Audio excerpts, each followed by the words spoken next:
Salam, kembali lagi dengan saya Najmu Kalam. Cinta dan rindu menjadi satu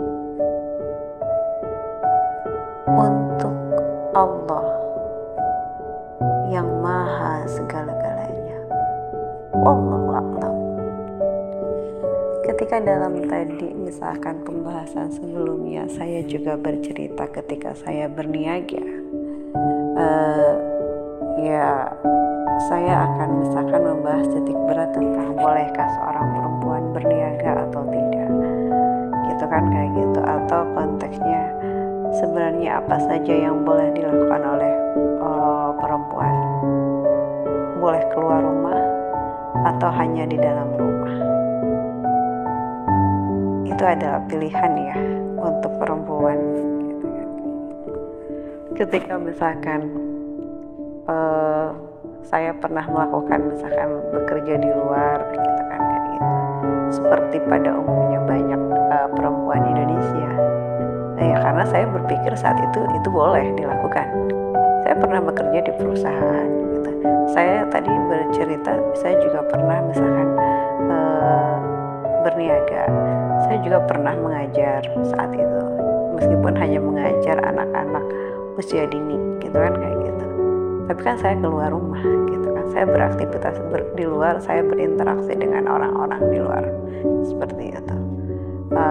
Saya sekarang tertarik dengan misalkan membahas tentang apakah perempuan boleh bekerja di luar rumah, gitu kan, beraktivitas di luar rumah, gitu kan, seperti halnya laki-laki dalam konteks saya sekarang tertarik misalkan dengan tema emansipasi, gitu kan, kayak gitu. Emansipasi wanita yang begitu berkumandang, begitu misalkan menggaung, misalkan lebih ke misalkan saya juga ketika sekolah saya mengingat gitu misalkan sejarah ketika misalnya siapa yang mengusung konsep emansipasi untuk wanita atau perempuan, ya saya ingat, gitu kan, kayak gitu, Raden Ajeng Kartini namanya, gitu kan, dalam buku karangannya Habis Gelap Terbitlah Terang, gitu kan, kayak gitu. Itu saya hanya mengingat judul buku loh, cuma saya nggak membaca bukunya, gitu. Cuma yang saya dapat poin dari misalkan isi buku itu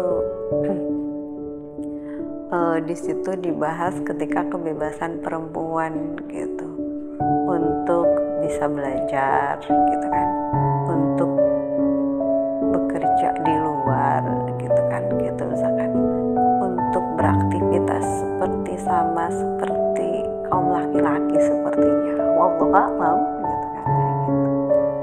Tapi saya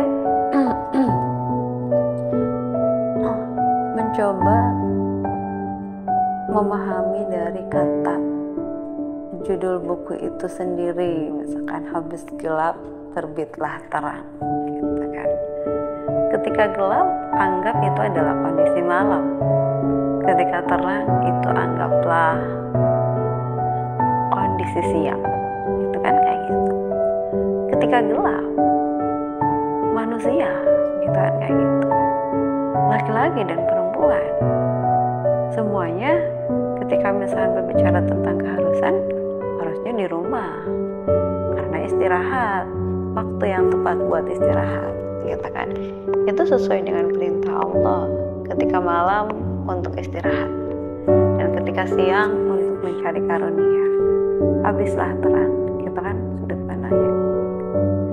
Jadi setelah gelap ada terang, gitu kan, kayak gitu. Itu saya mencoba bermain sudut pandang, gitu kan, kayak gitu. Ya ketika terang di situ untuk beraktivitas, ketika siang, gitu kan, ada banyak hal aktivitas yang dilakukan, gitu kan, kayak gitu.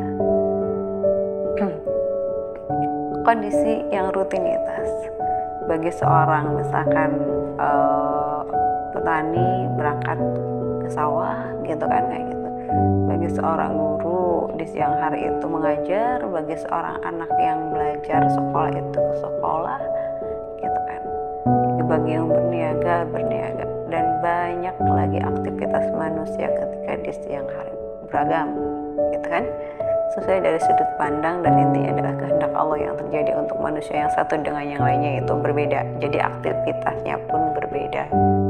Wallahu a'lam, kayak gitu. Itu dilakukan. Cuma misalkan di dalam konsep misalkan yang diusung oleh beliau, yang saya lihat itu adalah ketika saat itu, ketika misalkan sepertinya kenapa misalkan beliau membuat sebuah buku tentang penyetaraan gender, sepertinya antara laki-laki dan perempuan itu memiliki hak yang sama dalam banyak hal gitu kan, kayak gitu. Saya nggak tahu titik beratnya banyak hal, semua hal, atau misalkan poin-poin tertentu yang hanya bisa dilakukan misalkan perempuan melakukan poin perempuan aja gitu, misalnya yang dilakukannya dan laki-laki, atau sama, benar-benar sama persis. Saya kurang paham gitu di konsep misalkan emansipasi itu sendiri gitu kan. Coba ketika berbicara tentang misalkan penyetaraan gender itu, saya pikir sepertinya semuanya sama ya. Jadi perempuan boleh melakukan apa yang laki-laki lakukan. Wallahu a'lam. Bagaimana? Apakah anda perempuan-perempuan di luar sana sependapat dengan konsep itu atau tidak? Gitu kan, kayak gitu. Atau misalkan ada lagi ketika konsep yang sekarang begitu misalkan naik lagi dibanding emansipasi, yaitu feminisme, yang begitu mengangkat misalkan tentang perempuan yang begitu masya Allah gitu kan. Sekarang perempuan ingin berada di garda depan sepertinya, yaitu sudut pandang. Wallahu saya adalah perempuan sama, cuma saya di sini mencoba misalkan menggarisbawahi tentang konteks perempuan itu seperti apa gitu kan. Ketika laki-laki terlahir berbeda dengan perempuan di atas kehendak Allah gitu kan, dari bentuk fisik dan yang lainnya, dari keharusan yang dilakukannya ketika saya telah itu beda gitu kan. Ya ketika ada yang sama-sama sedikit saja gitu kan, kayak gitu. Oke. Tapi ketika misalkan ngelihat misalkan antara misalkan tugas misalkan laki-laki dan perempuan dalam konteks, apalagi dalam sudut pandang dalam pernikahan, itu begitu jelas. Ketika menikah, laki-laki itu menjadi imam di dalam keluarganya. Bagaimana misalkan seorang laki-laki bisa menjadi imam yang baik untuk istri dan anak-anaknya? Universal yaitu, sudahkah siap anda semua wahai laki-laki menjadi imam terbaik di dalam keluarga? Ketika saya misalkan menggarisbawahi kenapa misalkan bergulirnya ada konsep emansipasi dan juga konsep feminisme gitu kan, kayak gitu. Boleh ketika saya misalkan telah itu karena adanya rasa tidak puas dari yang didapat oleh perempuan, atau dari apa yang bisa dilakukan oleh perempuan, atau ada keinginan ketika perempuan mendapatkan hak yang sama tapi nggak dalam semua poin saya lihat gitu kan, kayak gitu. Misalkan kayak gitu, boleh misalkan saya ngasih contoh misalkan kayak gini, ketika laki-laki bisa belajar di luar sana gitu kan, mencari ilmu yang banyak gitu kan, tapi sepertinya perempuan saat itu terbelenggu di rumah gitu kan, kayak gitu. Bahasanya dapur sumur kasur gitu kan untuk perempuan gitu kan, kayak gitu. Dan akhirnya ketika saya dengar tentang misalkan Raden Ajeng Kartini, misalkan dia belajar di Belanda gitu kan, sekolah di Belanda gitu, dan akhirnya dia melihat fenomena yang perempuan itu belajar juga gitu kan, kayak gitu, nggak seperti di Indonesia gitu kan, kayak gitu. Ketika saat itu di Indonesia begitu terbatas, jadi di situ akhirnya ada pola pikir muncul, ya misalkan kenapa perempuan nggak boleh belajar seperti halnya layaknya laki-laki gitu kan, kayak gitu. Saya lihat titik beratnya itu ketika itu belajar ya gitu, dan misalkan menggarisbawahinya tidak misalkan ruang lingkup perempuan itu hanya sekedar di dapur sumur itu ya bersih-bersih rumah gitu kan, kasur itu yang melayani suami gitu kan, kayak gitu. Seperti itu. Seolah-olah perempuan itu fungsinya seperti itu ya gitu, rutinitasnya itu gitu. Nggak ada poin yang lain, nggak ada yang lain yang didapat oleh seorang perempuan gitu kan, kayak gitu.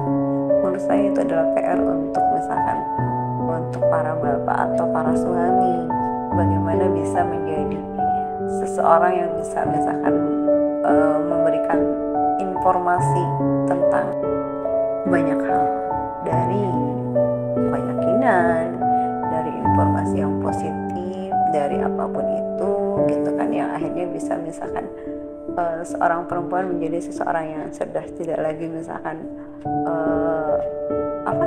bodoh atau tidak tahu apa-apa gitu. Wallahu a'lam. Ya itu hanya sekedar sebuah pemaparan tentang konsep perempuan yang saya sendiri. Kalau saya sendiri sih, saya sukanya ketika sekarang misalkan lebih ke memilih perempuan, ketika acuan contoh perempuan itu seperti halnya perempuan yang misalkan yang ada dalam Al-Quran, yang diceritakan dalam Al-Quran, yang begitu taat ke Allah, seperti halnya Siti Maryam gitu kan, kayak gitu, yang hanya berdiam diri banyaknya di mihrab mengingat Allah gitu kan, kayak gitu. Tapi Masya Allah itu gitu, saya nggak bisa seperti beliau juga gitu kan, kayak gitu. Wallahu a'lam gitu kan, kayak gitu. Ya kehendak Allah yang berbeda untuk manusia yang satu dengan yang lainnya, kehendak Allah yang berbeda untuk perempuan yang satu dengan yang lainnya. Ya bagaimana misalkan seorang perempuan meyakini dirinya harus seperti apa keharusan seorang perempuan, apa bagaimana misalkan ketika menjadi seorang istri gitu kan, terus bagaimana misalkan ketika menjadi seorang ayah, bagaimana ketika menjadi seorang suami. Dua-duanya harus belajar tentang keharusan masing-masing. Akhirnya ada keselarasan gitu kan, dan akhirnya tahu diri dari apa yang harus dilakukan gitu kan. Tidak saling menyalahkan, tapi bahu-membahu bekerja sama dalam hal apapun di dalam sebuah keluarga gitu kan, kayak gitu. Tidak saling menghujat, tapi di situ belajar bersama untuk ketaatan hanya kepada Allah gitu kan, kayak gitu. Dalam konteks misalkan bagaimana ketika misalkan manusia itu berkeluarga, wallahu a'lam, ketika bagaimana misalkan menjadi misalkan rumah tangga yang sakinah mawaddah warahmah, ketika di dalam pernikahan itu ada ketenangan gitu kan, silent day menurut saya gitu kan, dan akhirnya baik-baik saja gitu kan. Bukan baik dalam tanda kutip keterpaksaan, tetapi baik dalam tanda kutip benar-benar kondisi yang baik-baik saja gitu kan. Bukan baik yang fatamorgana, tapi baik yang benar-benar sebenarnya. Wallahu a'lam. Hanya itu sih yang ingin saya kupas sedikit tentang apa itu emansipasi. Saya belum membahas detail apa itu feminisme, saya juga belum membahasnya secara detail. Prolog aja, awalan. Next kita bicara lebih tentang hal itu. Wow.